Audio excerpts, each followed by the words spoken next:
Bonsoir, donc je me présente pour ceux qui ne me connaissent pas, je m'appelle Jean-Bernard Constant, je travaille à la communauté de communes Cœur de Vraine, au sein de cet établissement, la Vraine Box, ceux qui ne connaissent pas. Et bonsoir, donc moi je m'appelle Mourad Benasser, je travaille pour le GIP Rexia, qui est un groupement d'intérêt public, donc c'est financé par la région et l'État, et je suis chargé du réseau régional des espaces publics numériques. En gros, je suis animateur du réseau des médiateurs sur la région centre, les médiateurs numériques.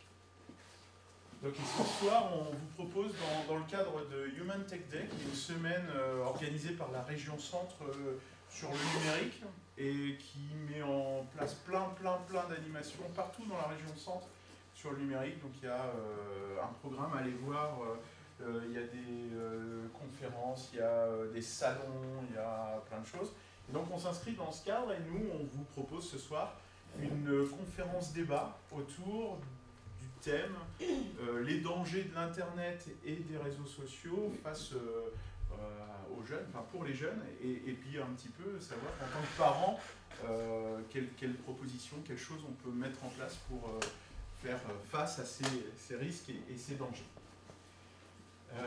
Sur la présentation, on essaiera de débattre des choses qu'on peut mettre en place, et puis on va essayer de vous expliquer un petit peu ce qu'on peut trouver en termes de chiffres clés, des éléments de risque qui peut arriver. Donc on en a listé un certain nombre entre le piratage, l'identité numérique et la e-réputation, le cyberharcèlement, la partie un peu sexting, on vous expliquera ce que c'est, les news, les daily pics, des contenus choquants, et puis enfin tout ce qui est fake news tu peux l'ouvrir s'il te plaît.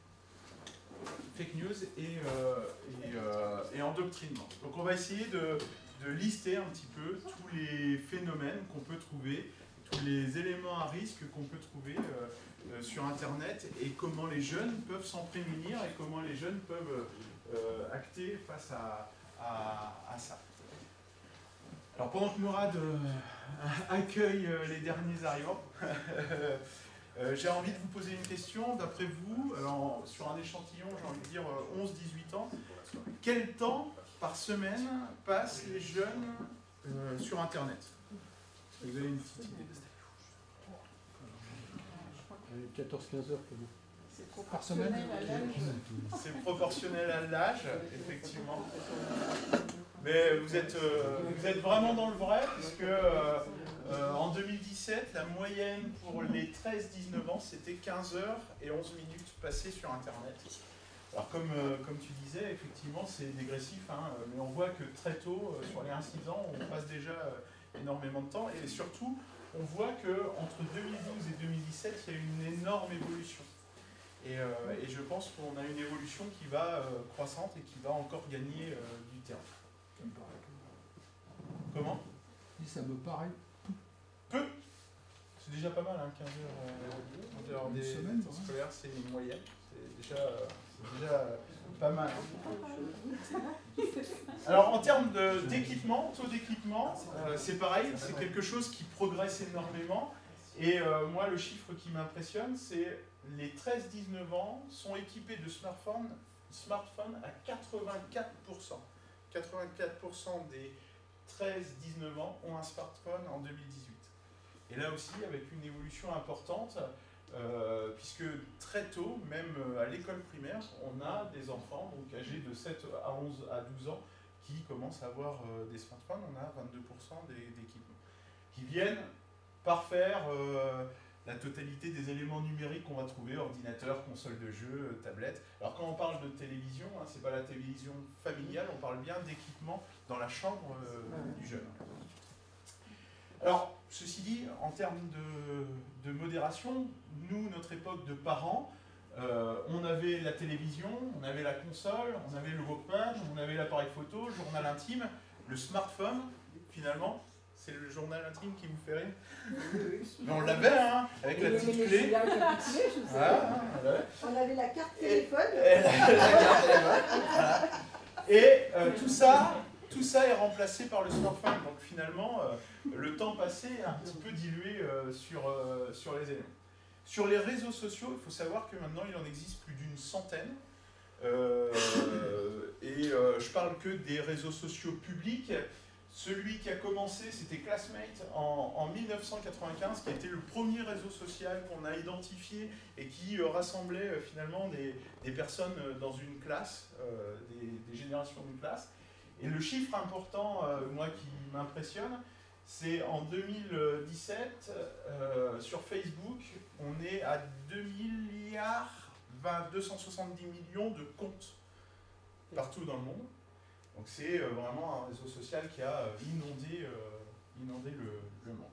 Alors vous voyez qu'en gros, quand même, il y a tout un tas de réseaux sociaux. Vous en connaissez, j'imagine, quelques-uns. On a déjà cité Facebook. Et là, du coup, si on va aller chercher justement des chiffres d'une étude plutôt récente, c'est-à-dire qu'elle a tout juste un petit peu plus d'1 an, lesquels figureraient au top 3 ? Instagram, Snapchat, Twitter. Bon, et vous en sortez chez les ados. Chez les ados. Parce que quand même, là, déjà, sur le top 3, vous en avez cité 2. Tinder, non? Tinder. Alors peut-être. Alors c'est rigolo parce que le premier qu'on a tendance à citer, c'est Facebook. Et en fait, il a été détrôné cette année. Le troisième, c'est effectivement Instagram. Avec 70% de connectés entre 15 et 18. Le deuxième, c'est YouTube. Et c'est un réseau social aussi.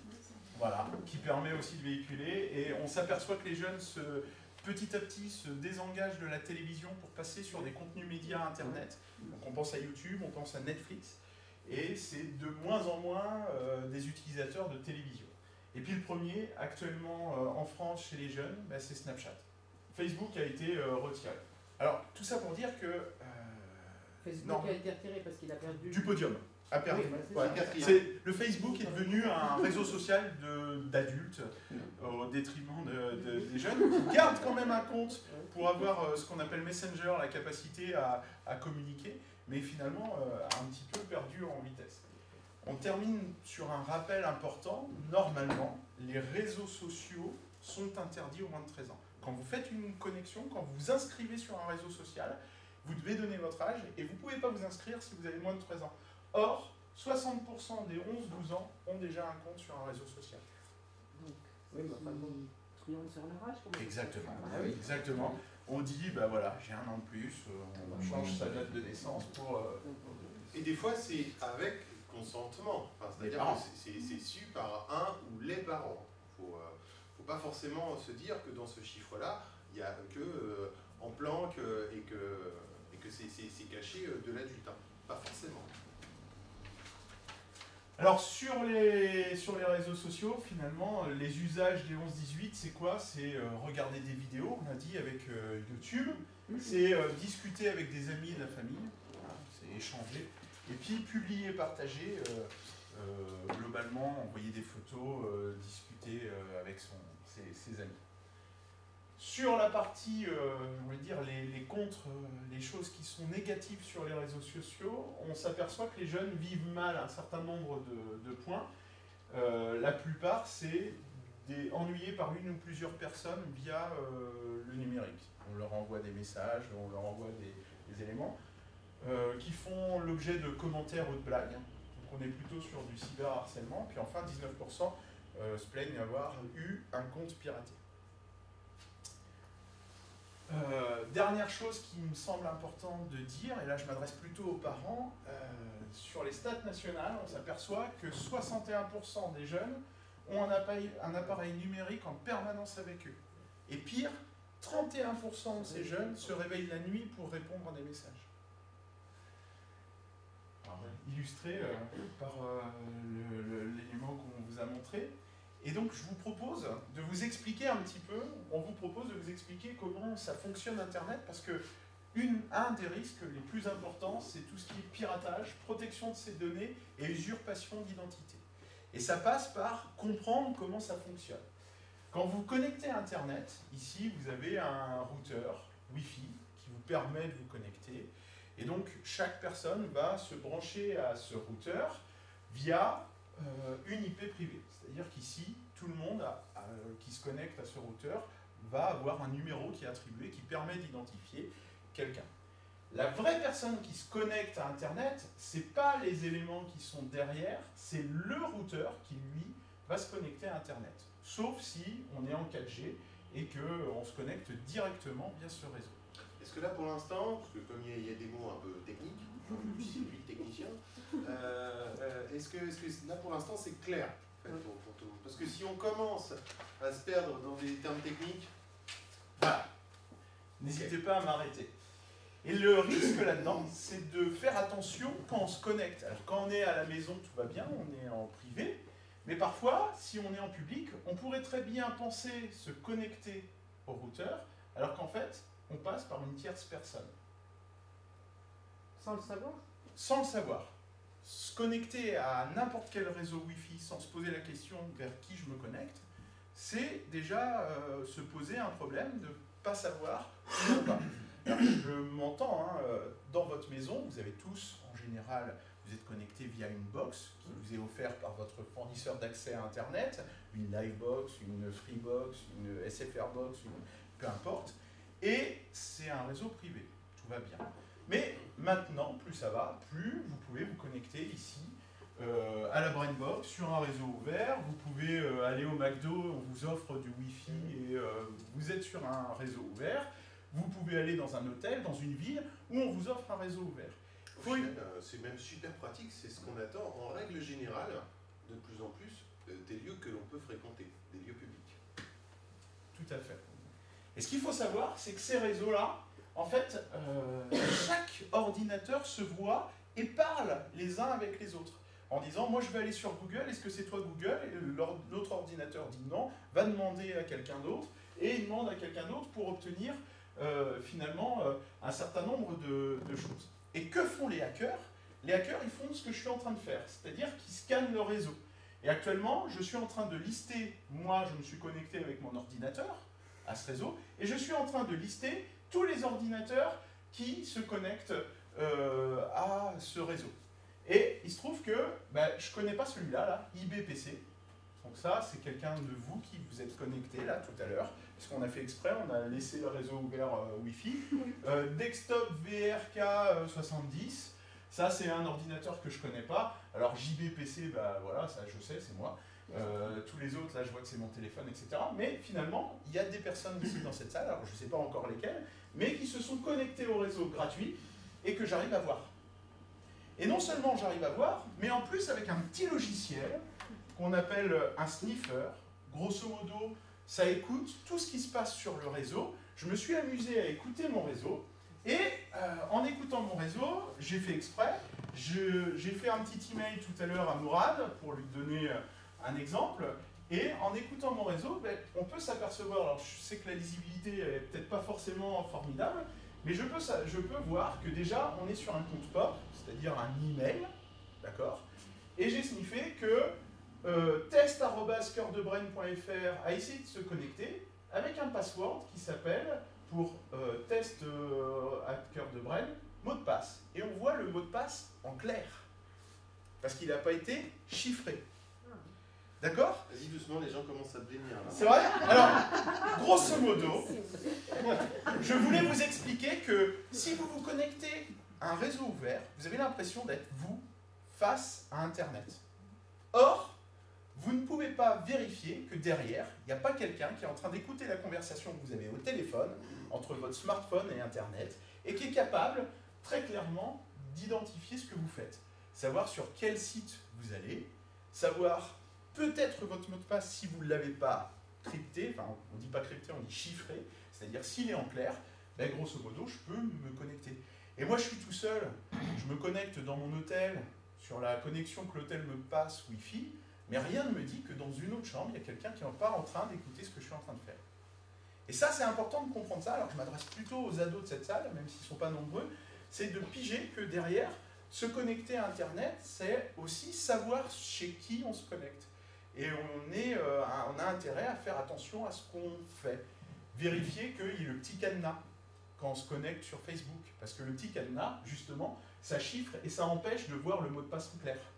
Et du coup, la personne qui écouterait le réseau ne pourrait pas le voir.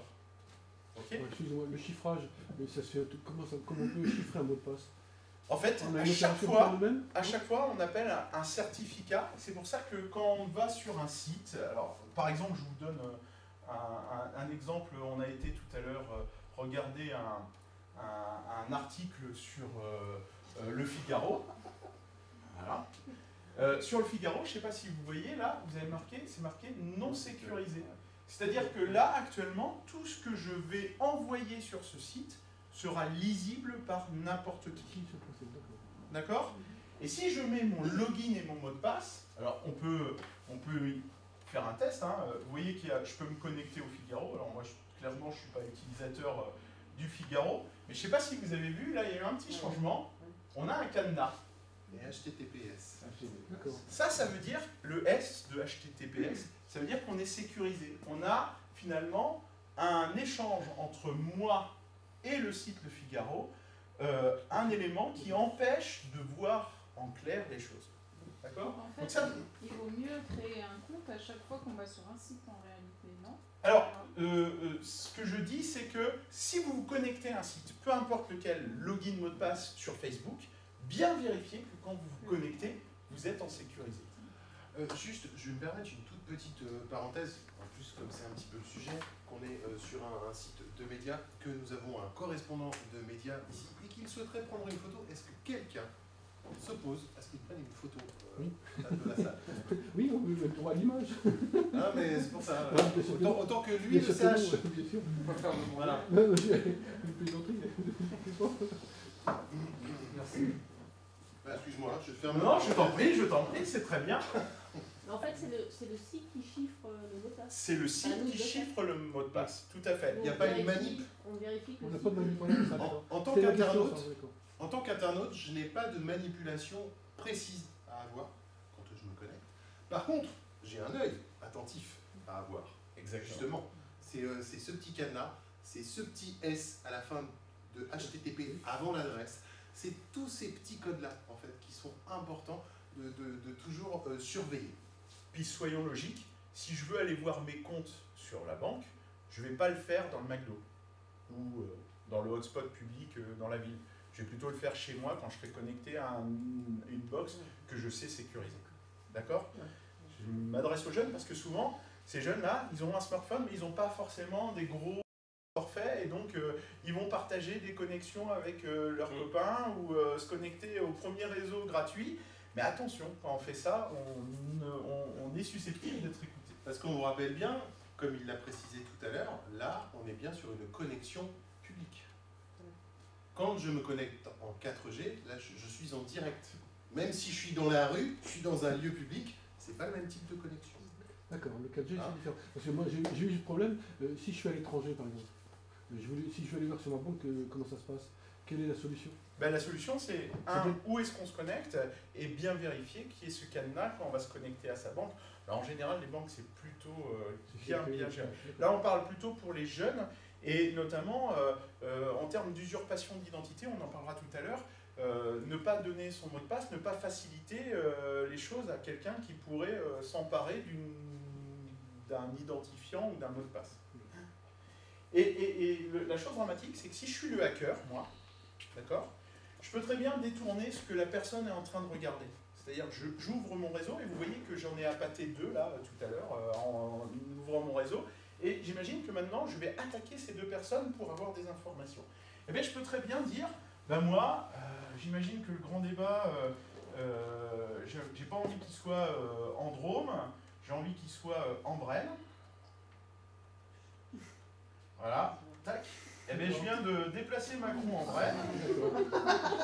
Et c'est pas mal, hein. Et je pourrais même imaginer On a la que... photo maintenant.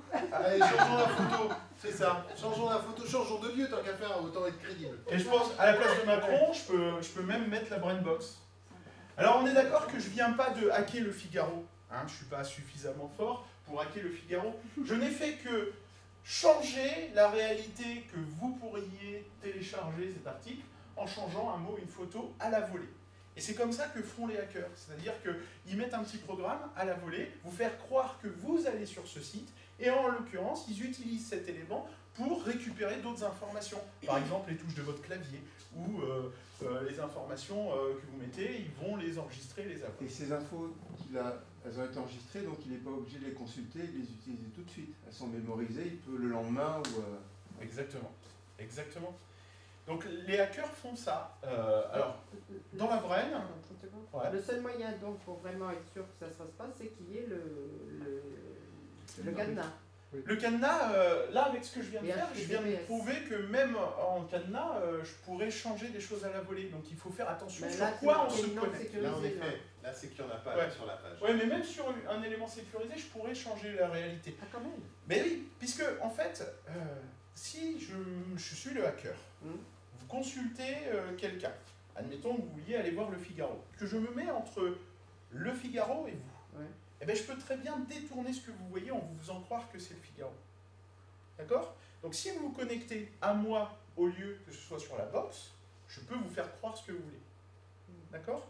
Quitte ensuite à vraiment vous mettre sur le site du Figaro. Mais en attendant, j'aurais récupéré ces informations. Pourquoi je dis ça? C'est pas pour vous faire peur. Dans la vie, j'ai réussi. Ça va faire, au contraire. J'ai réussi. Alors, dans la brain, les informaticiens qui sont capables de faire ça, j'en connais pas. Déjà, j'essaye de me prétentieux. Non, mais vous écoutez, là? Non, mais moi, je suis pas capable de le faire. Donc, déjà, voilà. 2, quand vous allez dehors, dans la vraie vie, vous avez des risques. Des risques de tomber, vous avez des risques de prendre froid, de prendre des rhumes, d'avoir tous des accidents, etc. C'est pas pour ça que vous n'y allez pas. C'est juste utiliser les bonnes pratiques. Grosso modo, je vais faire attention où je me connecte. Ce que je vous dis là, c'est pas que ça va arriver chez vous. C'est que faut faire attention que ça ne vous arrive pas dans un lieu public. C'est surtout par rapport en fait aux informations aussi que l'on envoie, justement, quand on avait tout à l'heure l'exemple avec l'identifiant et le mot de passe.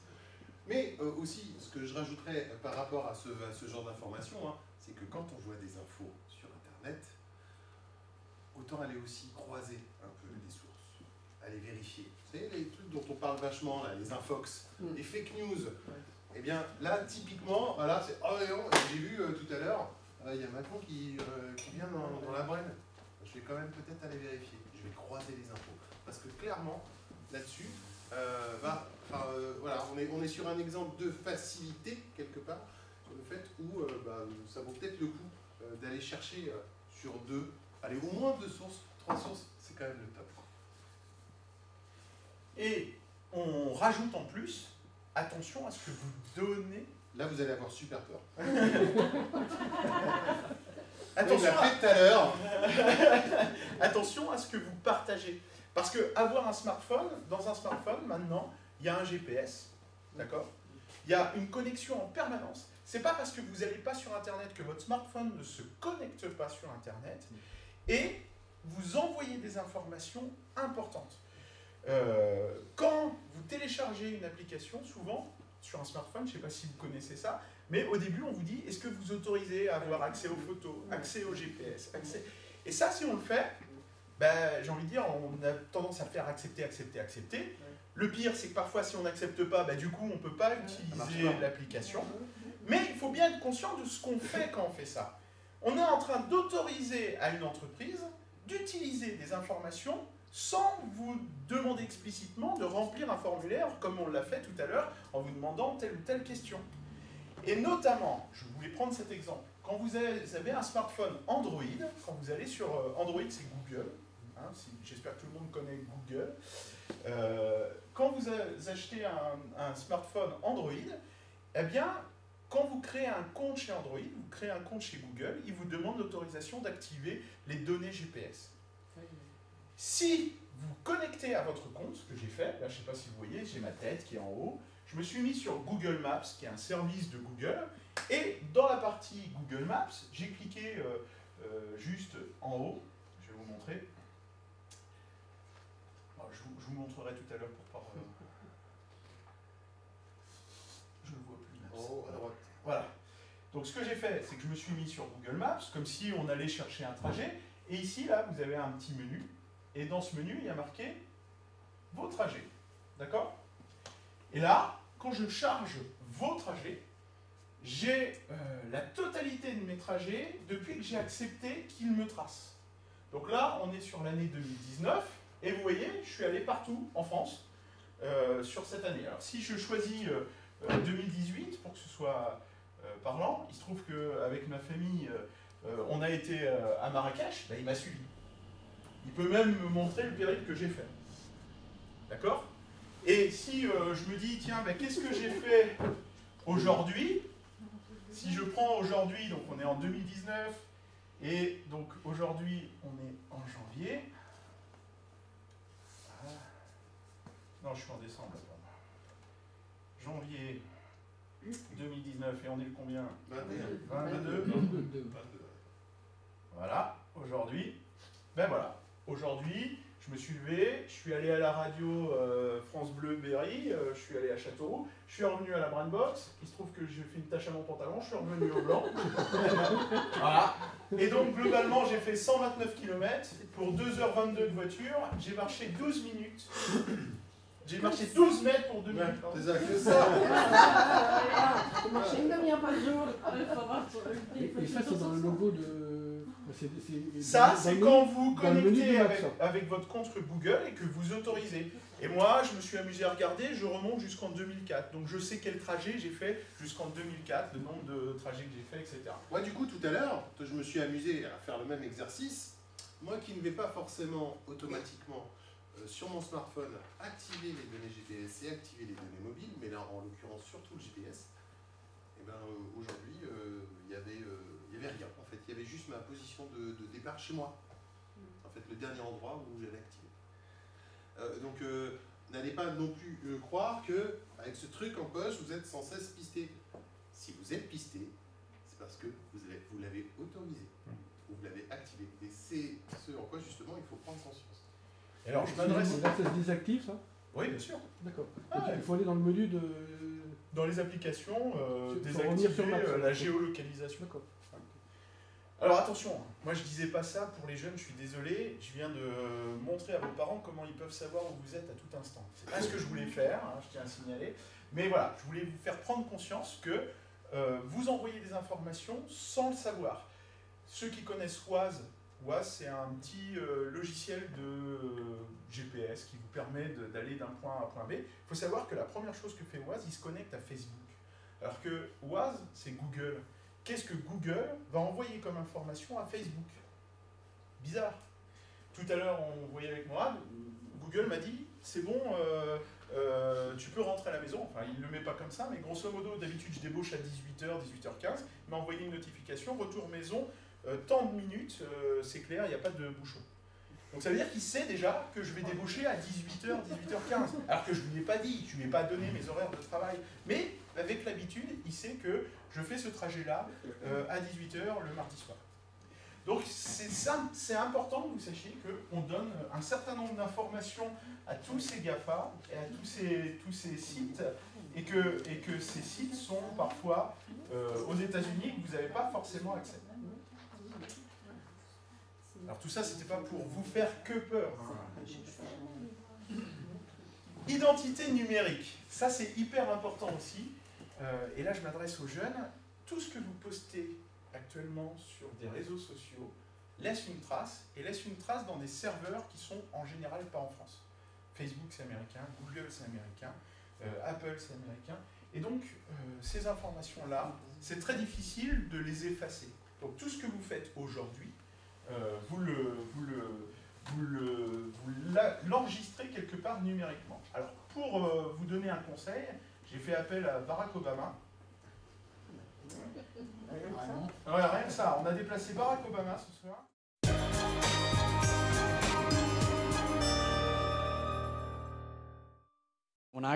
Quand je serai grand, j'aimerais bien occuper votre poste. Vous pouvez me donner des conseils, m'indiquer un plan de carrière ou me donner des trucs que je dois savoir?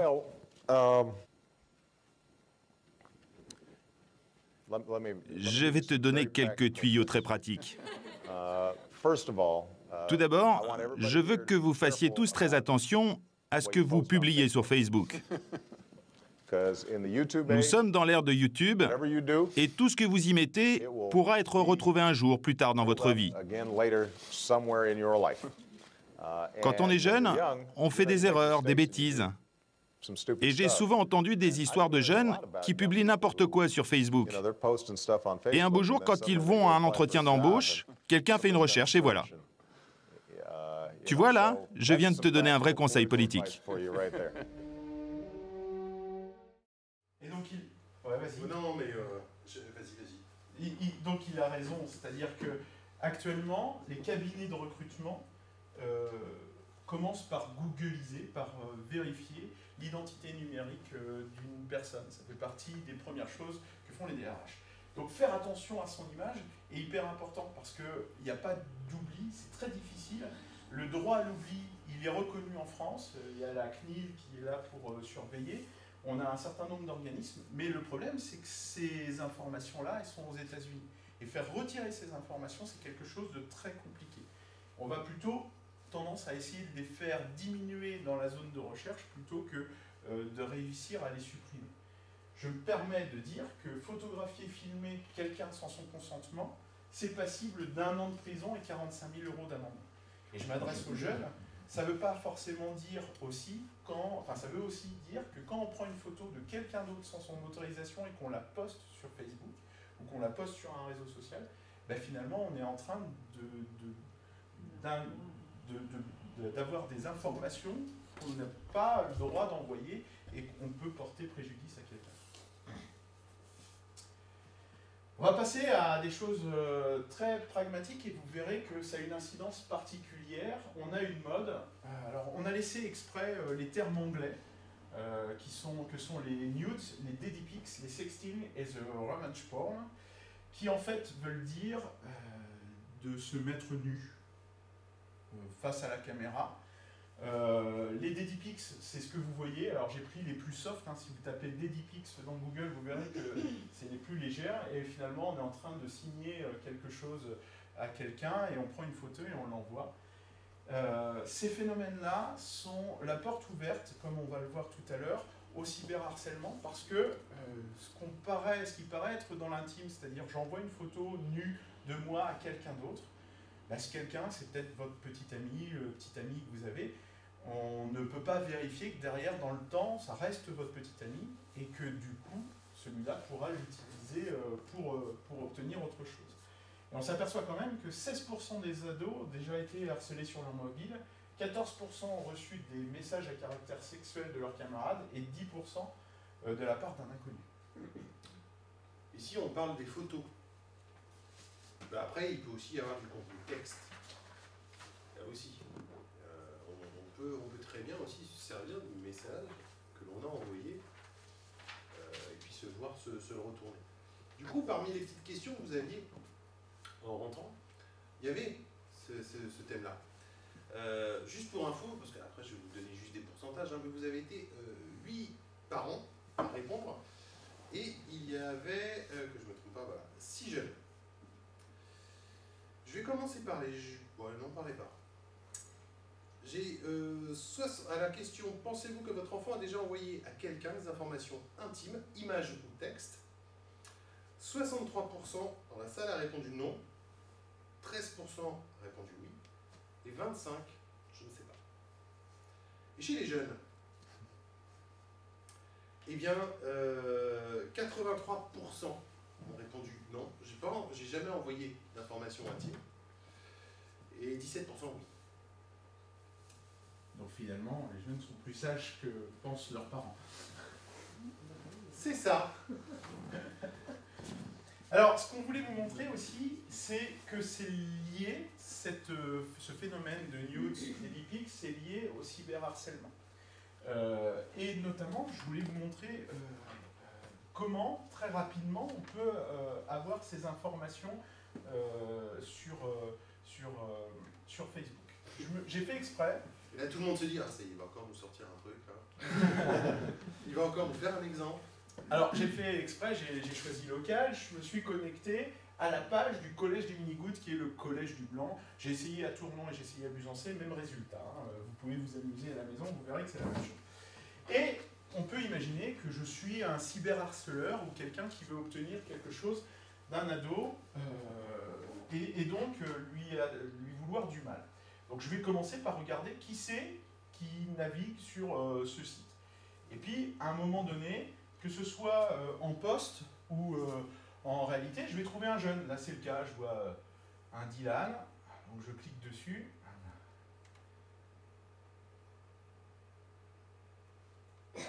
Voilà, j'ouvre une page, et puis je regarde en dessous.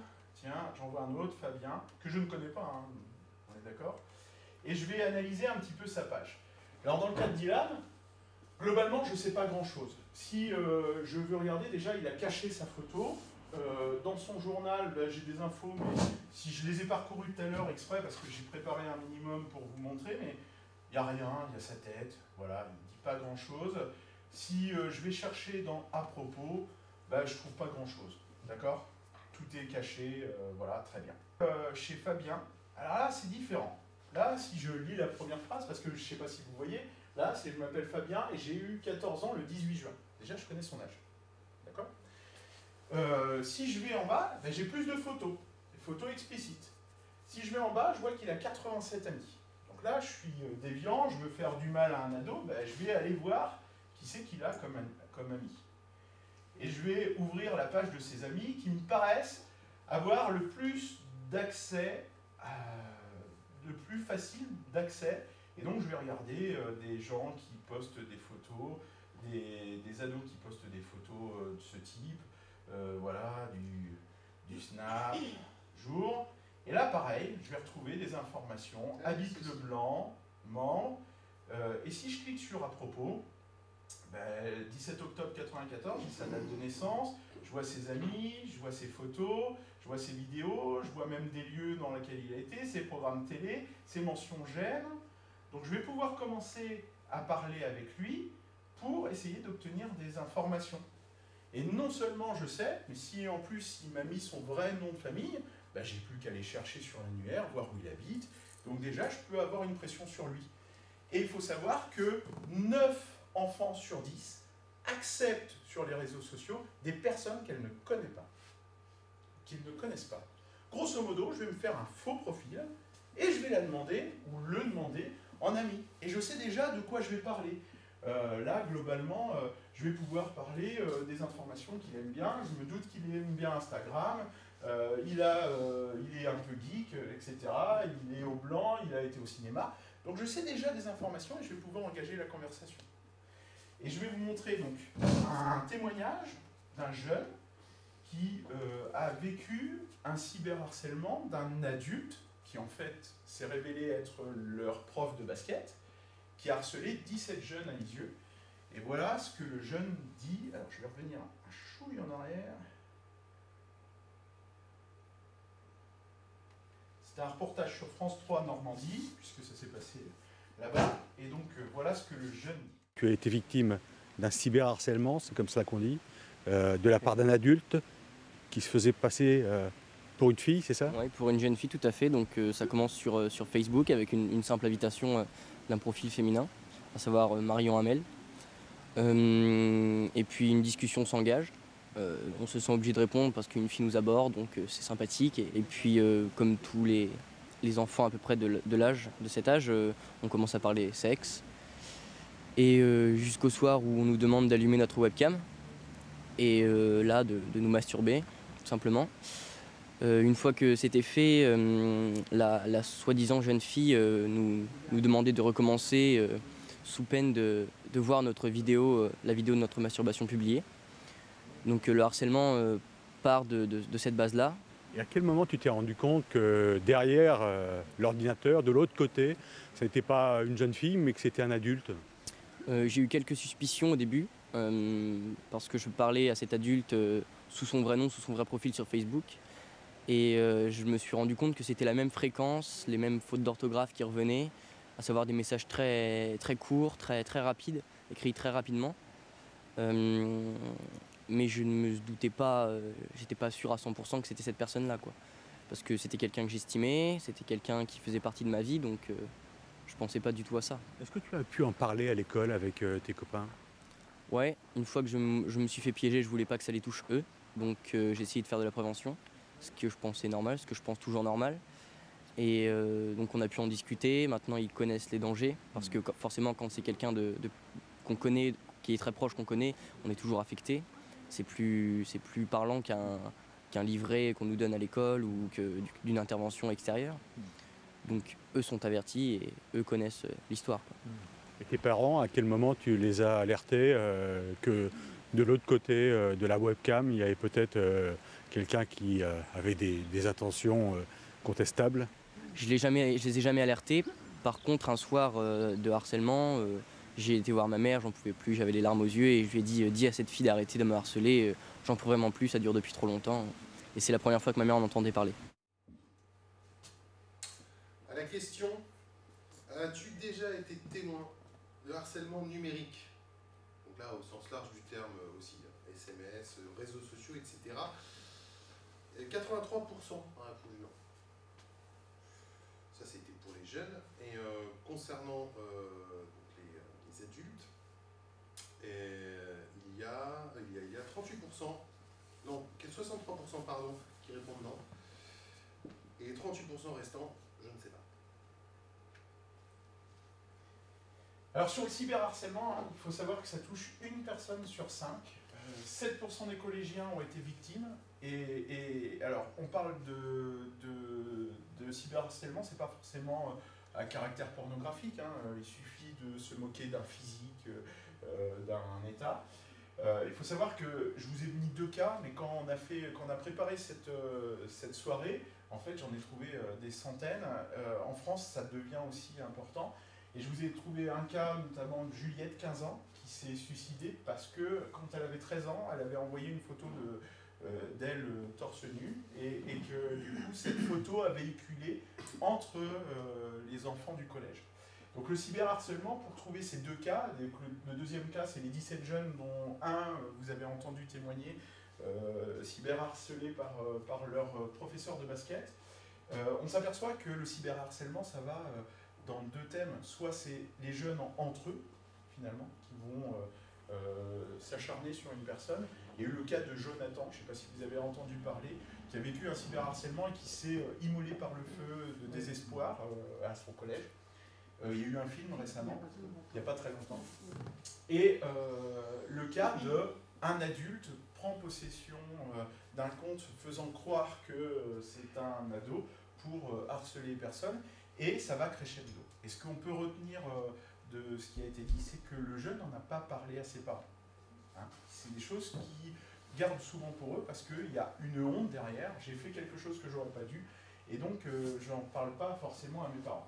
On vous a rajouté le numéro vert, qui est le, enfin je l'ai mis en violet, mais il faudrait qu'il soit en vert, qui est le 0800 200 000, qui est en fait le portail justement ouvert aux jeunes victimes de cyberharcèlement.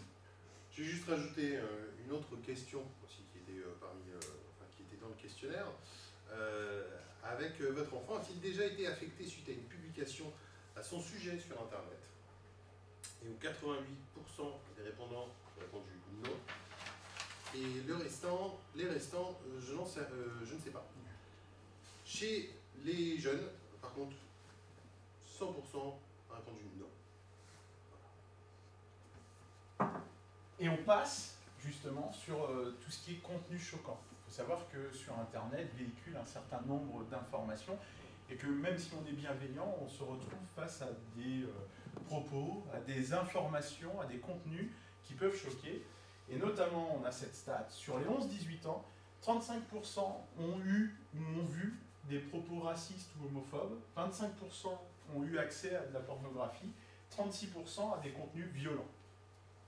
Et ce qui est terrible, c'est que face à ces contenus, on s'aperçoit que seulement 15% ont parlé à leur famille, 18% se sont sentis mal à l'aise, mais ont préféré le garder pour eux, et 66,5%, ce qui est énorme, ont continué leur navigation sans en parler, sans jamais en parler. D'ailleurs, dans la salle, eh bien, il y a 67% des jeunes dans cette salle qui n'a jamais regardé de porno sur Internet.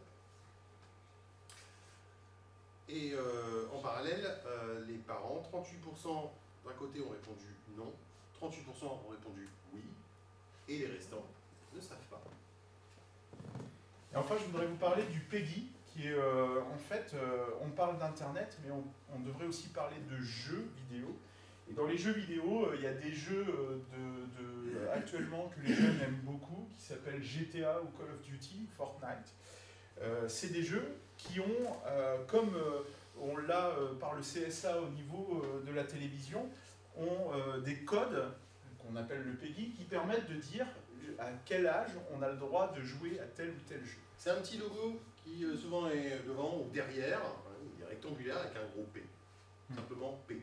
Et ensuite il y a un petit chiffre. Voilà. Et donc on a eu un micro-trottoir qui avait été assez rigolo, qui est sur internet, qu'on n'a pas remis ici. Mais GTA, il faut savoir que c'est un jeu où on est un voleur, on a des missions où on doit aller chercher de la drogue, voler des voitures, faire du sexe, etc. Et c'est interdit aux moins de 18 ans. Et dans un micro-trottoir dédié aux jeux vidéo, un salon dédié aux jeux vidéo, on s'est aperçu que des jeunes à partir de 10 à 13 ans jouaient à GTA, et quand la personne montrait les contenus aux parents, ils n'en revenaient pas de ce que voyaient, ce qu'on pouvait voir dans le jeu. Et souvent c'est ça, c'est-à-dire que dans le numérique, on a tendance à laisser faire les choses parce qu'on ne connaît pas, on ne sait pas ce que c'est, quel jeu, on ne sait pas comment, ce que font les jeunes, et du coup on est parfois un peu, on laisse faire les choses. Par rapport justement aux images choquantes, on a évoqué, il y avait une question spécifique au porno, mais il n'y a pas que la pornographie qui peut être choquante sur Internet. Il y a aussi tout un tas d'autres vidéos, d'autres images, animées ou non. Pareil, alors là, cinquième et dernière question, du coup, pour illustrer par rapport au sondage auquel vous avez tous répondu, eh bien, 100% des parents pensent que leur enfant a déjà vu des images choquantes sur Internet. Alors qu'à contrario, ben là c'est moitié-moitié chez les jeunes. Voilà. Alors, question d'évaluation, l'œil, le regard du parent, de l'enfant, décryptage, tout ça, après, ça c'est tout dépend du comment on l'analyse en fait. Hein. Et la différence est aussi assez intéressante.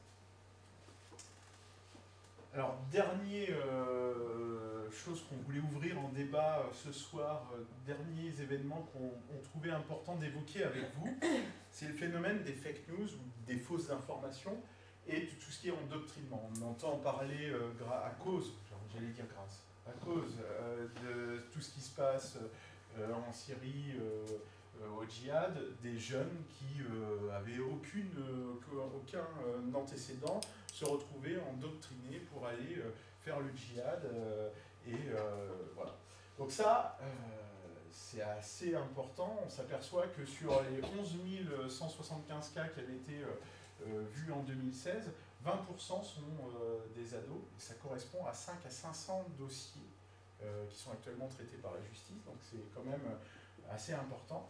Et puis, chose qui nous semble importante aussi à signaler, 21% des jeunes adhèrent au moins à 7 thèses complotistes. On entend les thèses complotistes, les Américains n'ont jamais marché sur la Lune, le 11 septembre c'est une histoire de la CIA ou autre. Ce qu'on appelle finalement des fausses informations et fake news. On s'aperçoit que cette population, le jeune, est très influençable effectivement sur ce qui est véhiculé sur Internet. D'ailleurs, juste petite parenthèse pour ceux qui le souhaiteraient par rapport à la radicalisation, je vous invite à regarder un film qui est inspiré d'ailleurs d'une histoire vraie avec Sandrine Bonner qui s'appelle Le ciel attendra, et qui est un film assez percutant justement sur l'histoire d'ado, de parcours avec une ado en l'occurrence qui se retrouve un petit peu isolée dans son coin, à tout garder pour elle et qui trouve l'amour parfait sur les réseaux sociaux. Voilà, je vous passe un petit peu toute l'histoire, mais voilà, gardez ça en tête. En tous les cas, oui, tu peux rajouter. En tous les cas, face à tout ce que l'on vient de voir, tout ce que l'on vient de découvrir ensemble, maintenant j'ai envie de nous poser une question. Qu'est-ce qu'on peut faire? Qu'est-ce qu'on peut faire en tant que parents, puis là même par rapport aux jeunes? Vous, dites-vous aussi, qu'est-ce que l'on peut faire pour se prémunir de tout ça? Alors je vous annonce tout de suite, on n'a pas la méthode ultime. C'est là justement on peut échanger. Je ne sais pas si vous avez entendu, je crois que c'est surtout par rapport à Facebook, c'est surtout des adultes qui relaient des fake news. C'est surtout des adultes qui relaient des fake news. Oui, oui, oui. Mais ce qu'on voulait dire, c'est que souvent les ados les absorbent en étant actés comme vrais. Et c'est ça qui est... la fake news est créée par l'adulte, par un adulte, ça c'est clair. Après, la fake news, justement, elle vit par des clics que l'on fait tous, enfin non pas tous, mais voilà. Je voulais vous demander, fake news, ça c'est un terme générique, mais ça regroupe... Fausses nouvelles, c'est-à-dire il n'y a pas des domaines, parce que c'est vague ça. Ouais, c'est très très vague. C'est très très vague, mais en fait c'est tout ce que l'on peut avoir aujourd'hui sur les différents médias. Je ne parle pas que des réseaux sociaux. Il y a eu d'ailleurs, je crois, une fausse info au JT il y a quelques mois de ça. Je crois que c'était pour une histoire d'opération à cœur ouvert. Et enfin voilà, le lendemain, la chaîne dit au fait, désolé, on a écrit des bêtises. Mais parce que peut-être que eux derrière, ils n'ont pas fait non plus le job d'aller creuser. Mais ça rejoint ce que je vous disais tout à l'heure. Il vaut mieux aller en fait croiser les informations. Mais j'étais dans ma question en fait, j'étais d'ordre général. Voilà, on a parlé du cyberharcèlement, on a parlé des images choquantes, on a parlé de l'identité numérique. Là, on parle aussi des fake news. Qu'est-ce que l'on peut bien faire? Et ça correspond à la partie débat de conférence d'avant. On attend que vous... C'est là qu'en fait, parce qu'on a des éléments... Qu'est-ce que ça vous évoque en fait tout ça? Voilà. Déjà, juste là comme ça, à chaud, qu'est-ce que ça vous évoque? Surveiller les téléphones, les tablettes, les... Encore? Choper le téléphone dans un oui, puis dire, voilà, Ok. Bah, faire attention donc à ne pas cocher, par exemple pour le truc Maps, là, pas la géolocalisation, etc. Faire attention à des choses comme ça. Mais après, il faut y voir et puis y penser. Enfin, voilà, il faut avoir la bonne réaction. Dans un domaine est-ce qu'on peut mettre des blocages? Je pense que Internet et tout ce qui tourne autour, effectivement, donc c'est quelque chose qui a été créé par l'homme.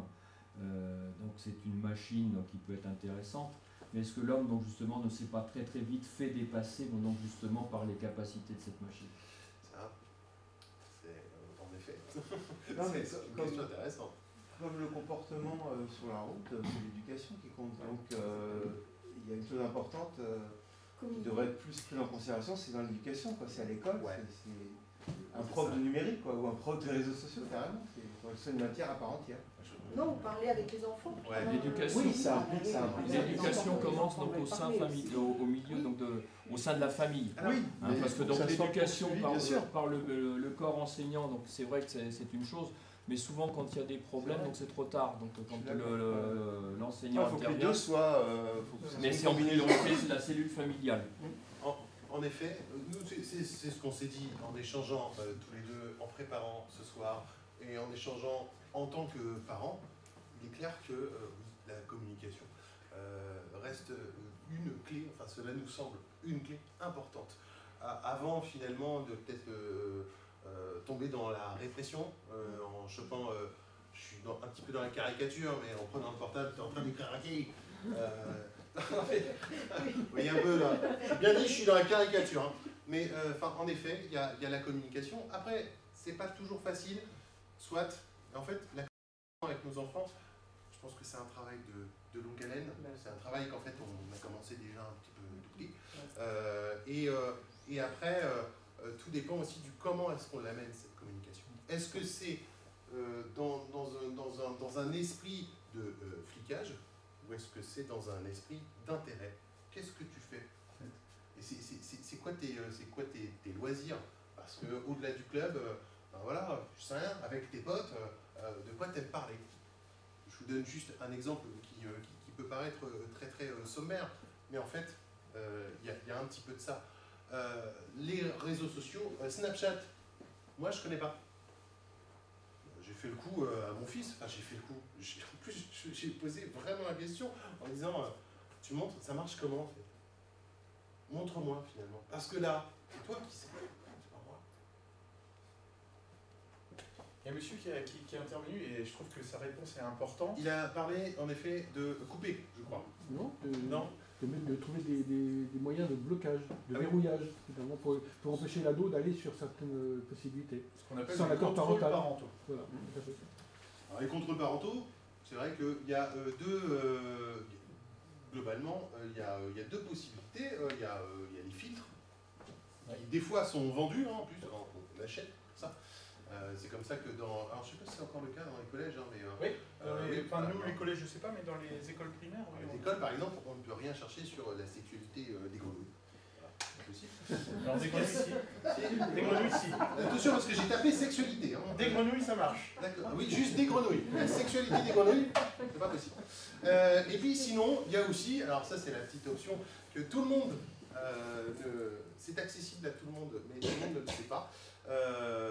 C'est justement de pouvoir créer une sorte de planning sur ma box pour autoriser à certains créneaux tel ou tel appareil de se connecter en Wi-Fi. Ça, c'est possible. Pour ce qui a été dit. Mais c'est pas simple par contre. Non. Je m'y suis intéressé, j'ai regardé ça. Moi, j'ai pas réussi à trouver. Pas trouvé ça. C'est pas simple à faire. Hein. Ouais, j'ai tendance à penser, mais peut-être que je me trompe, souvent les portables sont donnés par les parents pour rallonger le cordon ombilical jusqu'à leur enfant et avoir un accès en permanence à ces tendances. C'est souvent ça, hein, le point de départ, c'est on donne un portable pour y avoir accès. Je pense qu'il y a une question de confiance qui doit s'instaurer, et si on répond techniquement à un problème, on aura toujours un petit malin qui aura posté sur Facebook comment passer le filtre parental, comment hacker la box. Et finalement, là-dedans, dans ce jeu parent-ado, le plus fort en informatique, c'est rarement l'enfant, c'est rarement le parent, c'est plutôt l'ado. Et si vous commencez à vous battre techniquement, j'ai peur que la solution ne soit pas forcément toujours là. Alors, je ne dis pas qu'il ne faut pas penser à ce genre de choses, et ça dépend aussi à quel âge on instaure ça. Quand on a des petits-enfants, oui, là on bloque, c'est très simple. Quand on a des ados, je pense que la plupart du temps, le mieux, c'est de leur donner une porte de sortie. Quoi qu'il arrive, quoi qu'ils aient, ils aient la possibilité à un moment de vous en parler, qu'on ouvre le débat, au général, des discussions en disant qu'est-ce que tu as vu sur Internet, est-ce que tu as vu ça, qu'est-ce que tu as partagé, je trouve que ça c'est hyper important. Et qu'est-ce que tu en penses? Et qu'est-ce que tu en penses? Et leur donner une vraie valeur ajoutée à leur contenu. Prends du recul, tu as eu cette information, mais qu'est-ce que tu en fais? Comment tu l'analyses? Qu'est-ce que tu en penses? Est-ce que d'après toi, tout ce qui est sur Internet est vrai? Qu'est-ce que tu penses de tes copains, comment ils l'utilisent, etc. Je trouve que ça, c'est assez... Et finalement, on entend de plus en plus que c'est un fait d'éducation, de pédagogie aussi. Je vais reprendre l'exemple des fake news, mais finalement, aller chercher la véracité de l'information, ça nécessite aussi, finalement, d'affiner nos esprits critiques. C'est ce qui est compliqué, hein, même nous, en tant qu'adultes, hein, c'est compliqué. Alors nous, déjà, on veut s'y faire. Finalement, aussi, on peut embarquer nos enfants dans cette culture un peu de l'esprit critique. Et où ça, oui, c'est vu à l'école, c'est vu au collège, c'est vu au lycée. Et on peut le faire aussi à la maison. Puis je pense que ça passe aussi par des temps. Alors, on n'a peut-être pas laissé assez de temps de vous répondre, mais est-ce qu'il y a besoin d'avoir un portable la nuit?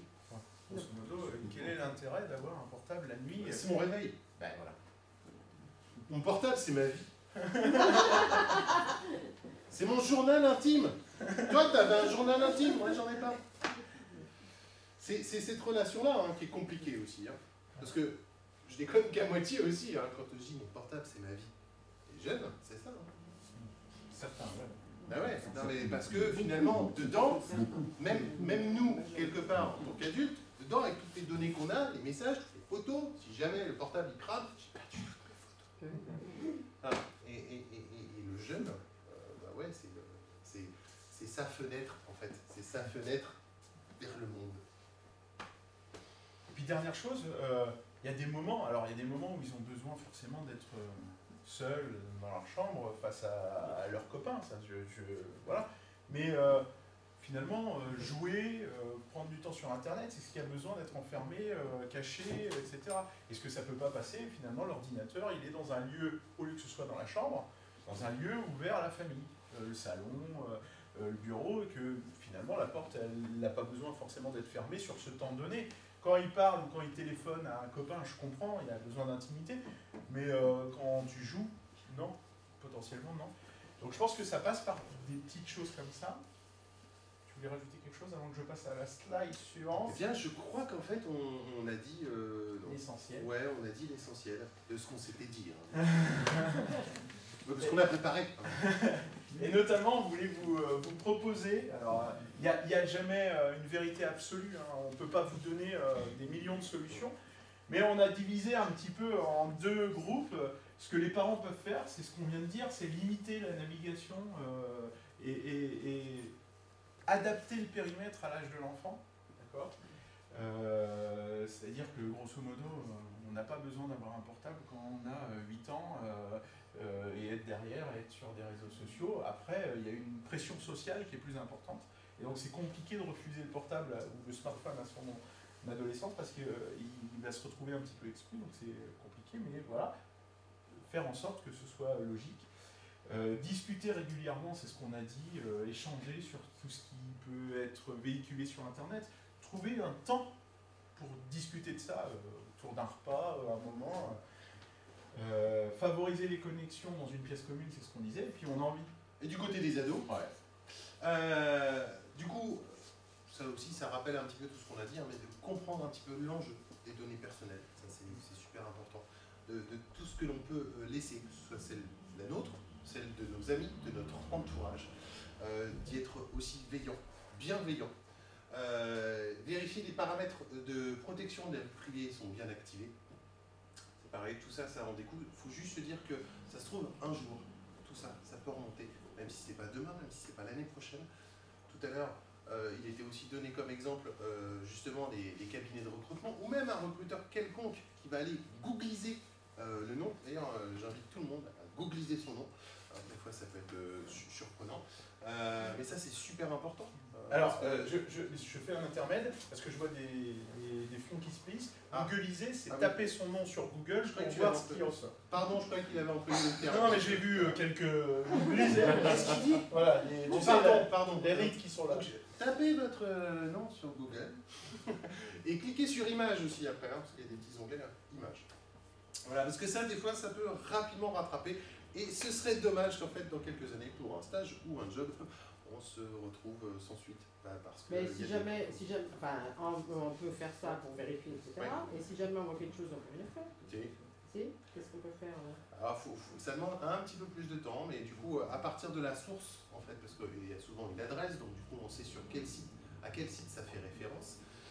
Et du coup, soit le site propose un formulaire, soit sinon directement écrire au site, mais il y a ce droit à l'oubli que l'on a évoqué tout à l'heure. Maintenant, il y a des formulaires en ligne sur la plupart des sites, alors en Europe, qui permet de demander, c'est ce qu'on appelle la RGPD.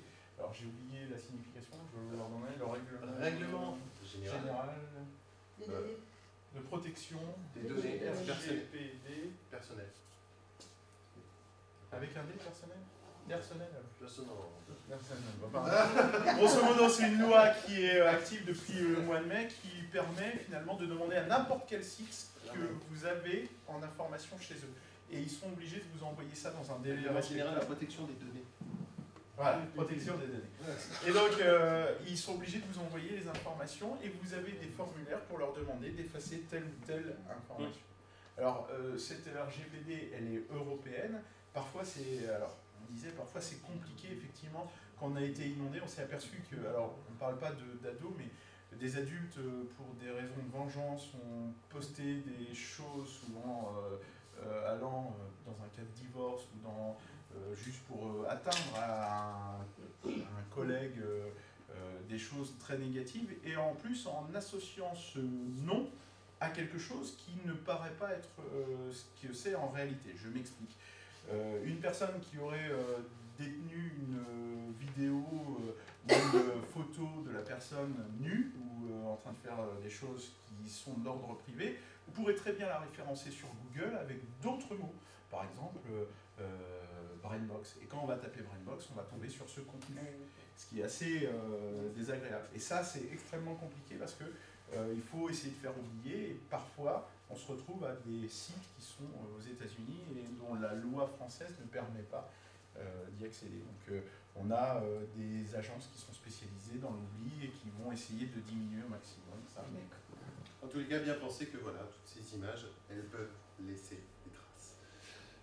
Si jamais vous êtes victime d'harcèlement, témoin aussi, il faut réagir, il faut en parler, ça c'est indéniable. Parce que finalement, voilà, n'ayez pas honte et ne vous laissez pas manipuler par les harceleurs qui sont allés très très loin. Et voilà, il est clair que de toute manière, même sur l'exemple qui a été donné tout à l'heure et qui illustrait justement nos propos, il était urgent de pouvoir rebondir. Et surtout, mais là finalement, je vais un petit peu pour tout le monde quand même, apprenez à douter des informations qui sont sur Internet. Voilà. Est-ce qu'il y a des questions? Oui, une question peut-être toute bête. Quand on est par mail, les courriers ou même les photos qu'on échange, il n'y a pas de risque de récupération. J'aimerais vous répondre non. En l'occurrence, un mail n'est pas la meilleure façon de transmettre des informations de façon sécurisée. Alors après, je me permets quand même de dire que les emails sont gérés par des grosses boîtes en général qui se mettent les moyens de protéger ces données. Souvent, la faille, elle vient plutôt de l'utilisateur qui ne gère pas son mot de passe de façon suffisamment sécure et qui va mettre des mots très simples, va pas mettre de chiffres, va utiliser des mots du quotidien, sa date de naissance, etc. Et c'est vraiment un risque de pouvoir avoir ces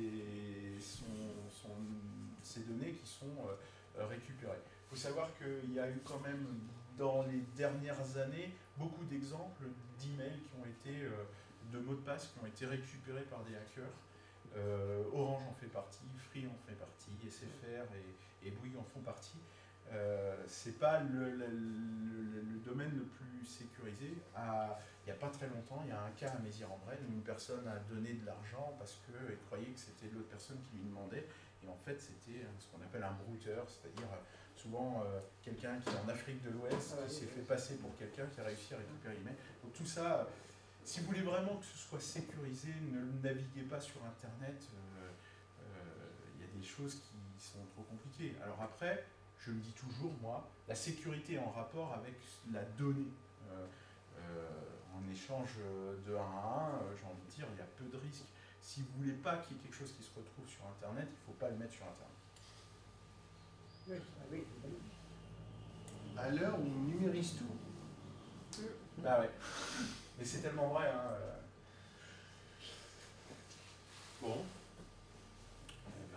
Je voudrais conclure quand même, parce qu'on vous a montré plein d'aspects négatifs. Et c'est fait exprès. Oui. Je tiens quand même à signaler que Internet est un outil formidable, à l'instar de la voiture qui est un outil formidable. Il faut juste apprendre à conduire avant de prendre un volant et avant de se déplacer et faire attention à ce qu'on fait sur la route. Et Internet, c'est pareil. J'ai envie de dire, vous avez quand même plein d'outils génialissimes sur Internet qui vous permettent d'avoir accès à de la connaissance, à partager des informations avec des gens. C'est juste faites attention à ce que vous véhiculez sur Internet. Et je tiens à signaler qu'on a des réseaux un petit peu partout qui sont là pour épauler les adultes dans leur éducation numérique. On pense à Promeneurs du Net, on a plein de personnes qui sont là et qui sont pour les ados, qui ont en général une écoute particulière pour justement les aider dans leur sécurité. On a tous les webocentres de la région centre qui sont des lieux comme celui-là où vous pouvez vous connecter, vous avez un animateur en général qui est formé au numérique et qui peut vous accompagner dans vos démarches. Et puis on a plein de tiers-lieux qui sont capables de vous aider. Donc voilà, n'hésitez pas, enfin moi je parle pour ici, pour la Brainbox, vous êtes quasi tous du secteur, n'hésitez pas à nous solliciter si vous avez, justement, si vous ne savez pas comment désactiver le GPS, ou si on est là pour aider, Marina est là pour aider. Enfin, je voulais rester sur une note un peu positive, parce qu'on a bien plongé dans l'ambiance. Je dois rappeler quand même que tu sers à quelque chose aussi. Entre autres. J'aurais une petite question. Est-ce que, à votre avis, ce genre de conférences, de débats, de conseils existe dans les établissements scolaires parce que c'est quand même aussi un lieu privilégié où on peut réunir et parents, enseignants, élèves et aborder toutes ces questions naturellement. Est-ce que ça existe? Alors en CM2, il y a le... Je vais pouvoir répondre parce que ma fille est en 6e cette année et dans 15 jours, elle a un... Passeport. Non, à la place d'un cours, elle a prévention sur les dangers d'Internet. D'accord. Donc a priori, il y a quand même des choses qui se font. En CM2, il y a le passeport qui est édité par la gendarmerie, qui est franchement bien, qui est le passeport pour l'Internet et le multimédia. Non, tu as le BE2I, mais tu as un passeport où justement des gendarmes viennent expliquer un petit peu ce qu'on a fait. On ne vous cache pas qu'à la base, on ne voulait pas forcément le faire à la Brainbox, mais qu'on trouvait important de le faire au collège. Vous êtes un peu nos rôdeurs, on est en train de rôder un peu. Ah ouais, c'est mieux que le cobaye. Oui. Et on aimerait effectivement proposer ces débats au sein même d'un collège, parce que je pense que c'est important. J'espère que des parents viendront. Là, on voit que c'est bon, peut-être que la météo a joué, mais il n'y a pas énormément de monde, mais j'espère que ça peut se développer. Mais on aimerait bien, nous, démocratiser ce genre d'approche. Et après, il y a des établissements qui ont quand même une politique d'aide, ou du moins d'avertissement. Parce que cette réunion là, ce soir que vous avez organisée, c'est une première, si je comprends bien, par rapport à l'équipe. C'est ce qu'il faut entendre par le mot de cobaye, oui, tout à fait. Et non, son mot était meilleur. Moi, je vous invite à continuer à chercher à diffuser ce genre d'informations. Et vous parlez des établissements scolaires, primaires, secondaires, collèges, lycées. N'oubliez pas également les centres de formation des apprentis. Où là, donc, il y a également un public qui sera donc tout à fait intéressant. Et vous en avez plusieurs donc, dans le département, donc sur Châteauroux, il y en a 3. Pensez aussi à ces établissements-là. Alors je tiens à remercier Benjamin, qui est derrière, je ne sais pas si vous l'avez vu, mais qui est en service civique à la communauté de communes, qui a filmé un peu le débat, et on aimerait au moins que ça serve d'outil pour gérer. Alors s'il y en a qui sont contre la diffusion, normalement vous êtes pris de dos. Trop tard, vous êtes tous retournés. Vous n'hésitez pas à nous le dire, on vous floutera. Mais on aimerait aussi peut-être, alors on verra la qualité, mais pourquoi pas en faire un outil pédagogique. Voilà. Moi j'ai une question par rapport à YouTube par exemple. Il y a un mode restreint. Est-ce que c'est efficace? Est-ce que... Alors oui, YouTube a sorti, Facebook a sorti une plateforme vidéo pour les ados qui s'appelle Yoko. C'est très compliqué parce que sur YouTube c'est pareil. En fait l'intelligence ne permet pas de visionner les vidéos en se disant tiens c'est tel contenu. Actuellement, l'intelligence artificielle n'est pas capable de faire ça.